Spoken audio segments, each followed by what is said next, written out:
This is Mortification of Spin, a bully pulpit from the Alliance of Confessing Evangelicals. We can continue only with your help. Visit mortificationofspin.org to make a donation or call 1-800-488-1888. Carl, Todd, and Amy are back at it and doing what they do best. This time they take on Christmas and discuss the amazing truth of Jesus' incarnation. Keep listening after the podcast for details on how to receive a free PDF booklet download. You are listening to Mortification of Spin, Bully Pulpit. It is the shorter podcast of the Alliance of Confessing Evangelicals, and my name is Todd Pruitt. I'm the pastor of Covenant Presbyterian Church in Harrisonburg, Virginia, and I'm joined as always by Carl Truman from Westminster Seminary and pastor of Cornerstone Presbyterian Church, and also Amy Bird, the housewife theologian. So all three of us are here.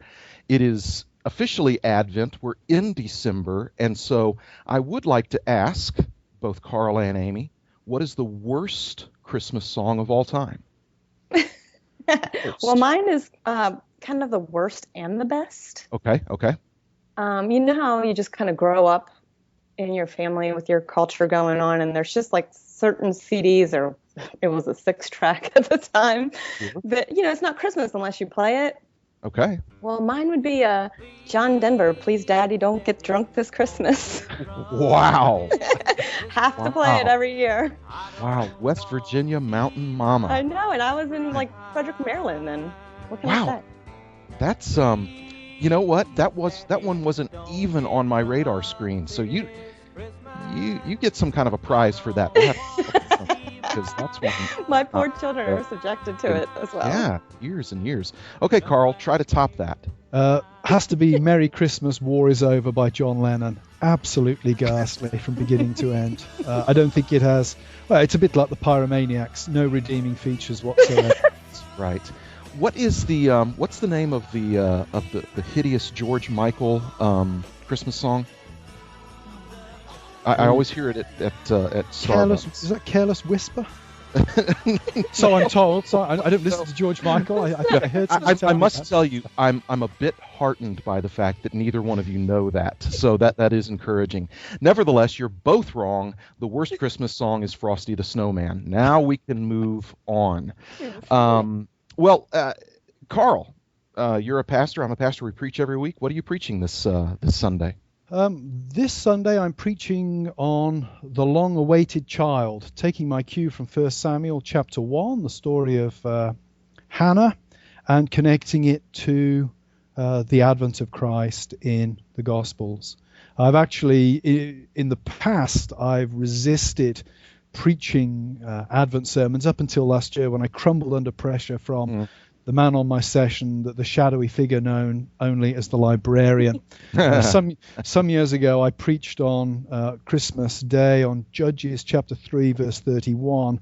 After Ehud came Shamgar, son of Anath, who struck down 600 Philistines with an ox goad. He too saved Israel. And I got a Christmas gospel message from that. But my elders advised me to move in a more gospel direction in future years.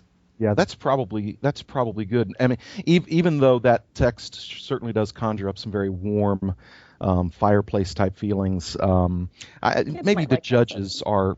It's good to kind of steer clear during Advent. Things like spilling out the bowels and tent pegs through the skulls might be better left for Easter. Full of Christmas cheer. Yeah, just so that you'll know how we do things over here. So what are you preaching on yourself, Todd? I'm preaching this Sunday from John chapter 1, verses 1 through 14, and the mystery of the incarnation. It is, I believe, with the possible, but only possible exception of the Trinity itself, I think the incarnation is the chief divine mystery that we have in the Bible. And I think oftentimes it's something that we preach on only directly at this time of year, which is, I think, a bit of a shame. And it's interesting as well, thinking of the two passages we're preaching on, our two approaches. I'm looking at the historical aspect. Israel waiting long in darkness for the coming Messiah. The Lord looks and the Lord knows the suffering of his people, and then sends his son to be a savior. And it's that moment when God breaks into history. And on the Johannine side of things, of course, you have that the transcendent God accommodates himself to creaturely capacity in order, as it were, to lift us to heaven. So I think our two sermons captured two very nice facets of gospel incarnational theology. Yeah, I think so. Well put. I think that so often it's hard to get past the baby in the manger stage on Christmas, and just the theology of the incarnation blows my mind. I mean, just thinking about the divine Son of God taking on the nature of humanity, I don't even know where to begin. Yeah. It's interesting because I was talking with somebody about this just the other day. Actually, we were talking about it with some of the members of the session here at my church about this very thing, that there's really no way to properly illustrate the incarnation, the God-man, much like the Trinity. There's no way to really illustrate it because there's nothing else like it. The incarnation stands as a unique, singular moment. And because of that, I'm a little uncomfortable with, not that I'm condemning this, but I squirm a little bit when we talk about incarnating Jesus to our community and that kind of thing, because I want to be really protective of that word, because it really is a singular event, and I think the chiefest mystery, certainly, of the New Testament. Yeah, I think agree often with you, Todd. when people, I was going to say, when people use that language, I think they're often intending something good by it. Yes. It's just a little loose, and the analogy is so distant that actually, when you sit and reflect on it, it's not that helpful, and there are better ways to express it. But I do think we need to emphasize that people are often trying to do something good with that. I mean, this is mortification of spin. We do like to look on the positive, generous side of everything we disagree with. Exactly. Yeah. And judging by some of the emails that the head office receives, we can tell that really everybody who listens and has listened to us is in full agreement with anything we typically say. So that's been good. We will have a great legacy. There's no doubt. A great legacy. Yeah, absolutely.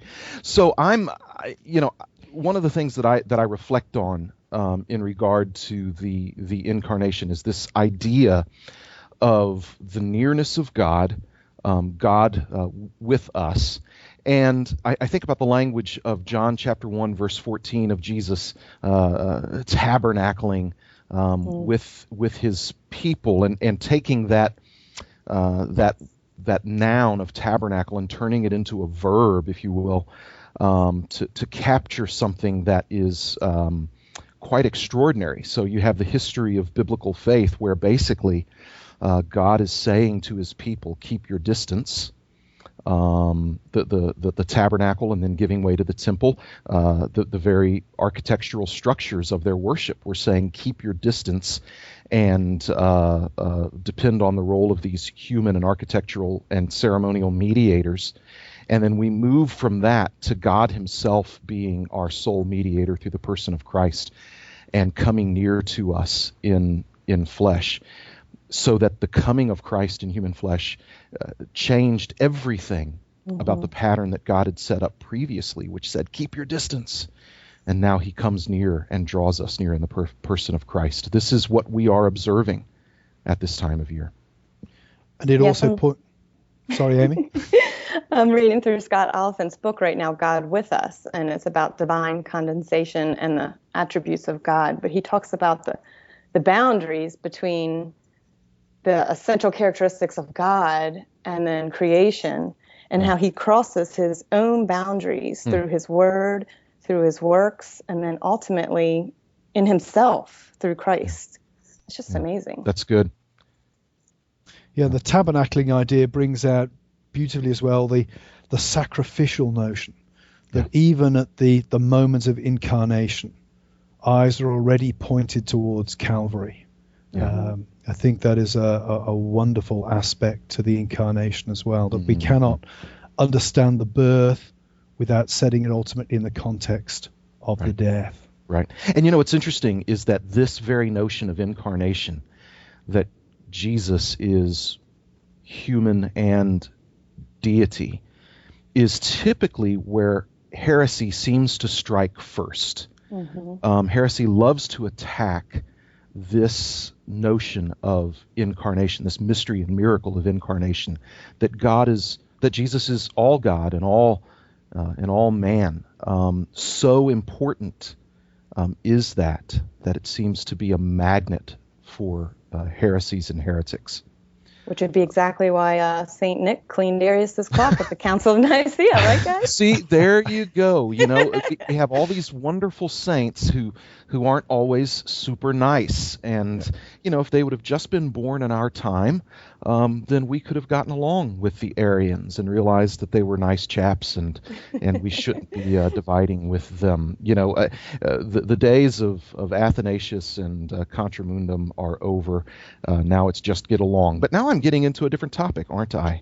Yeah, I think Amy should tell us the motto she has for St. Nicholas on that icon, which should probably go up on the webpage. Yeah. Advertise this podcast. Yeah, it's all over the internet right now. Yeah. It's hilarious. And you've got your picture, your saintly picture of St. Nick there with his halo, and it says, "I came to give presents to kids and to punch heretics." There you and go. I just ran out of presents. Fantastic. That See, could even be Santa Claus could be a tough guy. We need to get him on the podcast. That would be my only comment. That would be good. Amy, you mentioned a book by Scott Oliphant Yes. that you're reading. Tell everybody the title of that book again. It's called God with Us by K. Scott Oliphant. Yep, and it is good. I would recommend to folks a book by Danny Hyde called God with Us, Knowing the Mystery of Who Jesus Is. It's really a wonderful book. I think everything that Danny writes is wonderful, but this one is terrific on this mystery of the incarnation. Carl, a recommendation from you, perhaps? Yeah, I would recommend John Owen, volumes 3 and 4 of his complete works, the definitive statement of the relationship of the Holy Spirit to the incarnation. But that's for a long glass of brandy after Christmas dinner, I think. That's probably true. John Owen was not always known for his economy of words. He was not. Well, I think that about wraps it up, guys. That's enough reading material for everybody to last into the next podcast episode anyway. All right, well, thank you guys for joining us. You've been listening to The Mortification of Spin, and we wish you all a Merry Christmas. This has been a Bully Pulpit from Mortification of Spin, a podcast of the Alliance of Confessing Evangelicals. Just for listening, we'd like to give you a free PDF booklet entitled Christian Music Through the Ages, Stories of Christmas Carols. Visit our website, mortificationofspin.org, to find a link to the downloadable booklet. Mortification of Spin is a production of the Alliance of Confessing Evangelicals. Alliance ministries include Reformation21.org, Every Last Word with Philip Ryken, and events held from Florida to Sacramento. To learn more about the Alliance, visit alliancenet.org or call 800-488-1888. We can only continue to bring these resources with your support. To make a donation, please visit mortificationofspin.org or call 800-488-1888. Please listen again, and don't forget your free PDF download.